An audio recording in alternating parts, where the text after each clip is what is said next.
দাও খোদা দাও আমায় আবার আমার দারাজ দিল। দাও খোদা দাও আমায় আবার আমার দারাজ দিল। দাও আলীর মতো বীর সেনালী, আলীর মতো বীর সেনানী জাগাতে নিখিল। দাও খোদা দাও আমায় আবার ওমর দারাজ দিল। দাও খোদা দাও আমায় আবার ওমর দারাজ দিল। হামজাকে দাও ঘরে ঘরে জীবন দিতে অকাতরে। হামজাকে দাও ঘরে ঘরে জীবন দিতে অকাতরে। আবার কাবা ভাঙতে এলে, আবার কাবা ভাঙতে এলে পাঠাওয়া বাবিল। দাও খোদা দাও আমায় আবার ওমর দারাজ দিল। দাও খোদা দাও আমায় আবার ওমর দারাজ দিল। আলহামদুলিল্লাহ, ঐতিহ্যবাহী গাইবান্ধা জেলার পলাশবাড়ী উপজেলার আদর্শপাড়া জামে মসজিদের সম্মানিত মুসল্লিবৃন্দ, যে মহান আল্লাহ রাব্বুল আলামিন আমাদেরকে সুস্থ শরীরে মসজিদে এসে কোরআন এবং হাদিস শোনার জন্য যে মহান আল্লাহ তাআলা আমাদেরকে সুযোগ করে দিয়েছেন, তার দরবারে আমরা জবান খুলে শুকরিয়া আদায় করি। সকলে বলি আলহামদুলিল্লাহ। দরুদ ও সালাম বর্ষিত হোক আমাদের প্রিয় নবী জনাবে মুহাম্মদুর রাসূলুল্লাহ, সকলে বলি সাল্লাল্লাহু আলাইহি ওয়াসাল্লাম। সম্মানিত উপস্থিতি তাওহীদি জনতা, আজকের জুমার সংক্ষিপ্ত সময়ে আলোচনার বিষয়বস্তু, আমরা যে মুসলমান, আল্লাহ তাআলা আমাদেরকে মুসলিম হিসাবে পছন্দ করে মুসলমানের ঘরে জন্ম দিয়েছেন। তবে এর ভিতরে রাসূলের কিছু নীতি আছে, যে একজন মুসলমান আরেকজন মুসলমানের প্রতি কয়টা হক রাখে। আমি একজন মুসলমান, আমি অপর একজন মুসলমানের প্রতি কয়টি হক আমি রাখতে পারি। আল্লাহ তাআলার রাসূল কর্তৃক হাদিস থেকে আমরা আল্লাহর কোরআন থেকে এ বিষয়ের সমাধান দেওয়ার জন্য চেষ্টা করব। ওমা তৌফিক ইল্লা বিল্লাহ, আলাইহি তাওয়াক্কালতু ওয়া ইলাইহি উনীব। সম্মানিত হাজিরিন, মুসল্লিন ইকরাম, আসলে একজন মুমিনের প্রতি আরেকজন মুমিনের যে মায়া থাকা দরকার, সেই মায়া আজকে কোন মুসলমানের নীতির ভেতরে, আদর্শের ভেতরে পাওয়া যায় না। এজন্য দুনিয়াতে মারামারি, দাঙ্গা-হাঙ্গা, জেল জুলুম এগুলো আমরা বেশি বেশি পাই। আল্লাহ রাসূলের হাদিসকে যদি আমরা খেয়াল করতাম, রাসূল করিম সাল্লাল্লাহু আলাইহি ওয়াসাল্লাম বলেছেন, আল মুসলিমু আখুল মুসলিম, একজন মুসলমান অপর মুসলমানের ভাই। কিন্তু আজকে হাদিসকে আমরা মনে রাখি না, এই হাদিসের তো আমল নেই, কিন্তু আমরা একজন মুসলমান অপর একজন মুসলমানকে আমরা মনে করি দুশমন, কিন্তু হিন্দু বৌদ্ধ ইহুদি নাসারা তাদের সঙ্গে আমরা বন্ধুত্ব লাগাই। ও মুসলমান, জেনে রাখো আল্লাহর হাবিব সাল্লাল্লাহু আলাইহি ওয়াসাল্লাম তিনি বলেছেন, তোমরা দুনিয়াতে যে যার সঙ্গে থাকবে কিয়ামতের ময়দানে তার সঙ্গে তোমার হাসর নাসর হয়ে যাবে।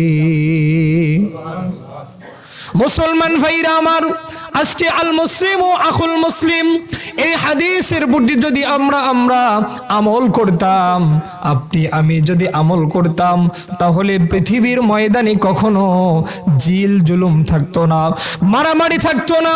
কারণ একজন ভাই আরেকজন ভাইকে মারতে পারে না, একজন মুসলমান অপর একজন মুসলমানকে কষ্ট দিতে পারে না। কারণ হলো আল্লাহর হাবিব সাল্লাল্লাহু আলাইহি ওয়াসাল্লাম আমাদেরকে এই শিক্ষা দেয় নাই। কিন্তু সমাজে আপনি লক্ষ্য করুন, আপনি যদি কোন একটা উত্তম কাজের দিকে যান, আপনাকে বাধা প্রদান করবে সর্বপ্রথম আপনার নিজের আত্মীয় স্বজন। ও মুসলমান, এটার প্রতি আপনাকে ধৈর্য ধরতে হবে। কারণ আল্লাহর হাবিবের প্রতি যখন কোরআনের আয়াতগুলো নাজিল হতে শুরু করলো, তার নিজের চাচা, তার পরিবারের লোকজন, তার সমাজের লোকজন, কুরাইশ বংশের মানুষরা তাকে তার রাজপ্রাসাদে থাকতে দিল না। তার জন্ম স্থান ত্যাগ করে মক্কা থেকে মদিনায় তাকে যেতে হলো। সুবহানাল্লাহ। আসলে এটা থেকে আমাদের শিক্ষা নেওয়া দরকার। আপনি যখন মুসলমান হিসাবে উত্তম একটা কাজের দিকে ধাবিত হবেন, আপনার আত্মীয় স্বজন, আপনার পরিবারের লোক, আপনার বন্ধু বান্ধব আপনাকে বাধা প্রদান করবে। এই বাধাকে তোয়াক্কা করে, এই বাধাকে ছিটকে ফেলে দিয়ে, বাঘের মতো হুঙ্কার দিয়ে, সিংহের মতো হুঙ্কার দিয়ে, সাহাবা ইকরামদের মতো নিজের শরীরের মধ্যে শক্তি নিয়ে সামনের দিকে এগিয়ে যেতে হবে। এটাই হচ্ছে মুসলমান ভাইরা আমার। যে কথা বলছিলাম, আমরা যদি রাসূলের হাদিসের প্রতি খেয়াল করতাম, আল মুসলিম ও আখুল মুসলিম, তাহলে আমরা একজন ভাই অপর একজন ভাইয়ের যে হক রয়েছে এই হকটা নষ্ট করতাম না। একজন ভাই আরেকজনের প্রতি যে হক আছে, ও মুসলমান ভাইরা আমার, কি হক জানেন নাকি? আল্লাহর হাবিব সাল্লাল্লাহু আলাইহি ওয়াসাল্লাম আমাদেরকে বলেছেন, একজন ভাইয়ের প্রতি আর একজনের হক হলো 5টি। কথা বলেন, কয়টি? 5টি হক। উক্ত বিষয়ের উপরে 5টি হকের উপরে 5টি বিষয়ের উপরে আজকের আলোচনা। 1 নম্বর হচ্ছে প্রসিদ্ধ সাহাবী আবু হুরায়রা রাদিয়াল্লাহু তাআলা আনহু থেকে হাদিসটি বর্ণিত। রাবি বর্ণনা করেছেন, রাসূল সাল্লাল্লাহু আলাইহি ওয়াসাল্লাম বলেছেন, সহিহুল মুসলিমের মধ্যে, বুখারী শরীফের মধ্যে আল্লাহর হাবিব বলছেন, ক্বালা রাসূলুল্লাহি সাল্লাল্লাহু আলাইহি ওয়াসাল্লাম রাদ্দুস সালাম। 1 নম্বর হচ্ছে সালাম প্রদান করতে হবে। একজন আর একজনকে সালাম দিতে হবে। আরেকজনকে আমরা তো সালাম দিতে চাই না, নিজেকে আমরা বড় মনে করি। আমি তো এত বড় ডক্টর হয়েছি, আমি কেন সাধারণ একজন মুসলমানকে সালাম দিব? আমি ওকে সালাম দিতে পারবো না, সে আমাকে সালাম দিবে। এই অহংকারটা থাকার কারণে আমরা একজন আরেকজনের প্রতি এই হকটা পৌঁছাতে পারি না। এই বিধায় রাসূল বলেছেন, ও মুসলমান, তুমি একজন আরেকজনের হক তুমি কেন নষ্ট করলাম? তুমি একজনকে সালাম দাও, পরের দিন দেখবা ওই ব্যক্তি তোমাকে আগে সালাম দেওয়ার জন্য প্রস্তুতি নিবে, সে তোমাকে সালাম দেওয়ার জন্য অপেক্ষা করতে থাকবে। ওই মানুষ কখন আমার সামনে আসে আমি তাকে সালাম দিব। মুসলমান ভাইরা আমার, আজকে কয়জন আছি আমরা একে অপরকে সালাম দেই? কিন্তু না, আমরা একে অপরকে সালাম দিতে চাই না। অথচ আল্লাহর রাসূল বলেছেন, আসসালামু ক্বাবলাল কালাম। একজন আরেকজনের সঙ্গে কথা বলার পূর্বেই সালাম দিতে হবে। ও মুসলমান ভাইরা আমার, আপনি আমি যখন মোবাইলটা কানে ধরি, মোবাইলটা কানে ধরার পরে আমরা ডাইরেক্ট বলি হ্যালো। অথচ হ্যালো বলার আগে সালাম প্রদান করতে হবে, আসসালামু আলাইকুম ওয়া রাহমাতুল্লাহ, তারপরে বলতে হবে হ্যালো ভাই কেমন আছেন। কিন্তু আজকে আমরা ইহুদি খ্রিস্টানদের চক্রান্তই পড়েছি। আমরা মোবাইল ধরে, শিক্ষিত মানুষ হোক না কেন, অশিক্ষিতই হোক না কেন, মোবাইল ধরে সরাসরি আমরা বলি হ্যালো, তারপরে আমরা বলি ভাই কেমন আছেন। যদি উত্তরটা আসে, তাহলে আমরা যদি সম্মানজনক কোনো মানুষ হয়, তাহলে আমরা বলি আসসালামু আলাইকুম বড় ভাই কেমন আছেন। অথচ আল্লাহ রাসূল বলেছেন একটা বাকশক্তি বের হওয়ার আগেই তোমাকে সালাম দিতে হবে, আসসালামু ক্বাবলাল কালাম, আসসালামু ক্বাবলাল কালাম, তোমাকে কথা বলার পূর্বেই সালাম দিতে হবে। হ্যালো যে বললেন, এটা কি কথা না? এটা হচ্ছে কথা। তার মানে আপনি অপর একজন মানুষকে ডাক দিলেন।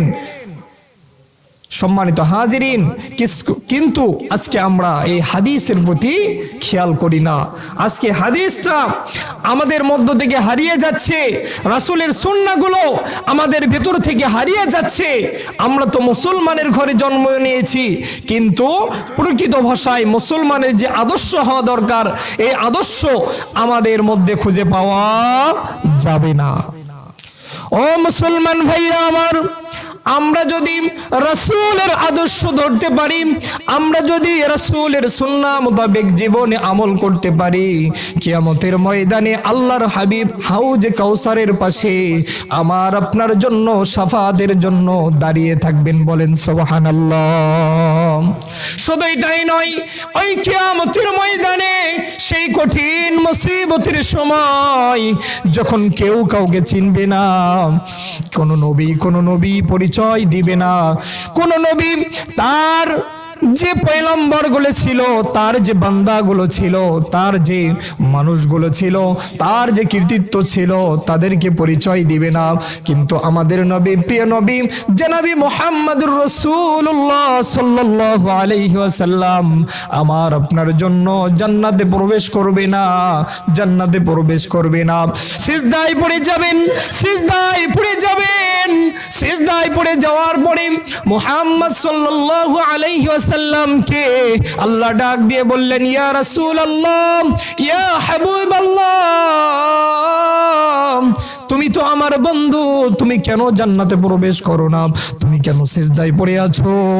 তখন রাসূল বললেন, আল্লাহ, দুনিয়াতে আমার অনেক উম্মত আছে, আমাকে তারা ভালোবেসেছে, আমার সুন্নত মেনেছে, আমি যেভাবে তাদেরকে চলতে আদেশ করেছি তারা সেইভাবেই চলেছে।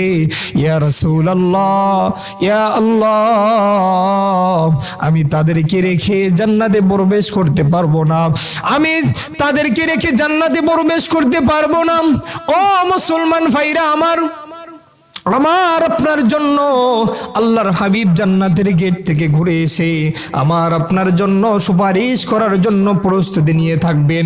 কোন বান্দা বিপদে পড়বে, কোন বান্দা বিপদে পড়বে, সেই বান্দার জন্য আমি আল্লাহ রাব্বুল আলামিনের কাছে সুপারিশ করব, আমি আল্লাহ রাব্বুল আলামিনের কাছে আগত মিনতি জানাবো, যাতে করে আমার ওই উম্মতকে আমার আল্লাহ যাতে করে জাহান্নামে না দেয়, এজন্য আমি আল্লাহর কাছে সুপারিশ জানাবো। চিল্লায় বলেন সুবহানাল্লাহ।